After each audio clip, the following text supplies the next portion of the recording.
A soldier, a ruler, and a human being, he was a person of phenomenal attributes. The hero of hundreds of battles was the person who, for 20 years, braved the storm of the Crusaders and ultimately pushed them back. The world has hardly witnessed a more chivalrous and humane conqueror. His unmatchable battle tactics and gallantry as a soldier, heroic statesmanship, and his strength of character won him the respect of even his foes. The great Salahuddin al-Ayyubi. He was the last great sultan of the Abbasid Caliphate. More than that, he was the last sultan who had a dream and dared to make it a reality. The dream of a unified Islamic force. The dream of reinstating the legacy and honor of the Caliphate.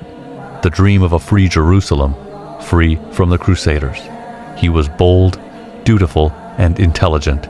Born in Tikrit, Iraq in 1137 AD, Salahuddin spent his childhood memorizing the Quran, learning the Islamic sciences as well as poetry.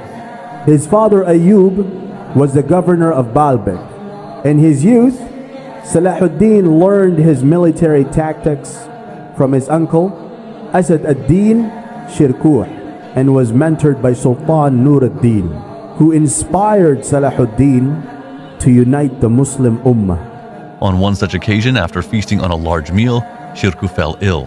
The illness soon proved to be fatal. Shirkuh died only 2 months after he became the vizier. Salahuddin lost his beloved uncle and trusted mentor. Now he had to stand on his own without Shirkuh's support and guidance. As a result, Salahuddin became the de facto ruler of Egypt, the Grand Vizier of the Fatimid Caliphate at the age of 30 in early 1169. And became known as the Sultan of Egypt. And under Salahuddin's rule, Egypt flourished. He revitalized the economy, expanded the military, and built many great schools. Salahuddin's mentor, Nur ad-Din, passed away in Damascus. At this point in time, the situation in Damascus was precarious. Leadership had been passed to Nur ad-Din's son, Al-Malik al-Salih Ismail, who was a mere child of 11 years. Division and conflict over authority prevailed. The leaders and public of Damascus eventually saw the volatility of their situation, and with various parties being potential claimants to the throne, requested for Salahuddin to take authority over them.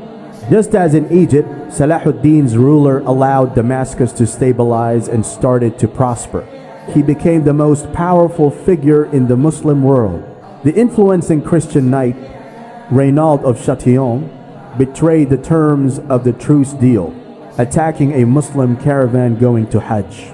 The most unacceptable of all Reynald's actions were his threats to attack Mecca and Medina, and his insults against the Prophet Muhammad sallallahu alaihi wasallam. Upon hearing of this, Salahuddin was furious. The audacity of Reynald was too much for Salahuddin to ignore, and he swore to slay him by his own hand. Salahuddin led the Muslims to the decisive Battle of Hattin, which took place in the month of July 1187. 3 months after the Battle of Hattin, Salahuddin besieged and subsequently captured Jerusalem.